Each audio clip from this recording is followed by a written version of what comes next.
Dahil wala kaming ulam sa bahay, heto naghanap ako ng pwede naming maulam mga idol. At isa sa napili ko, itong susong paitan. Nakakatuwa lang pag nanguha ng ganito mga idol kasi po magkakatabi po sila na para bang nagmi-meeting mga idol.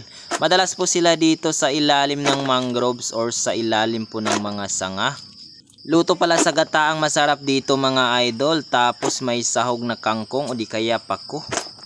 At dapat pag nagluluto kayo ng ganitong klase na suso, dapat tanggalan nyo ng buntot mga idol para mawala po yung pait. Dito sa amin mga idol, walang masyadong pumapansin dito kasi nga sabi nila mapait daw. Mapait naman talaga pag hindi tinanggalan ng buntot. Dahil naubos ko na dun sa kabila mga idol, lumipat na ako dito. Magha-high tide na kasi mga idol.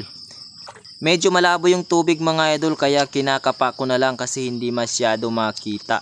At damit ko na lang ang ginawa kong lagayan kasi hindi ko man madala-dala yung timba kasi may butas po yun sa gilid mga idol. Kaya nilagay ko na lang dun po sa may fish pan. Sa lahat ng shell na pinakamadaling kunin, itong susong paitan mga idol. Mapapagod ka man pero hindi masyado. Kasi katulad po niyan mga idol, paupo-upo ka lang pero ayan po nakakakuha pa rin mga idol.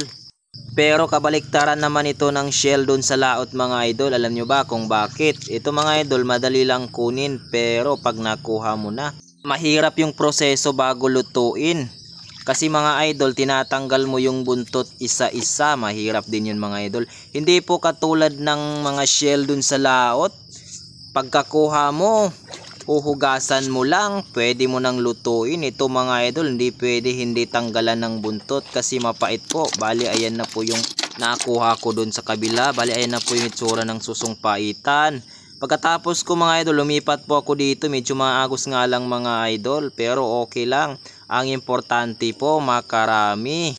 Tiyagaan ko na lang mga idol kasi inabot po ako ng high tide. Lumalalim pa yan mga idol. Ayan po, medyo makati-kati nga lang yan kaunti mga idol kasi kita nyo naman yung tubig medyo pumalabo at madami pong naanod na parang mga alikabok mga idol. Pero okay lang kasi nakakakuha din man ako mga idol, nakakaipon din kahit paano.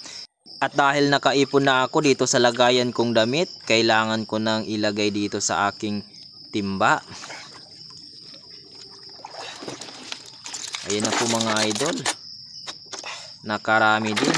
Ayan na po lahat. May pang-ulam na din mga idol. Gagataan ko ito mamaya pagdating dun sa bahay mga idol. Pwede na yan. May halo naman din gulay.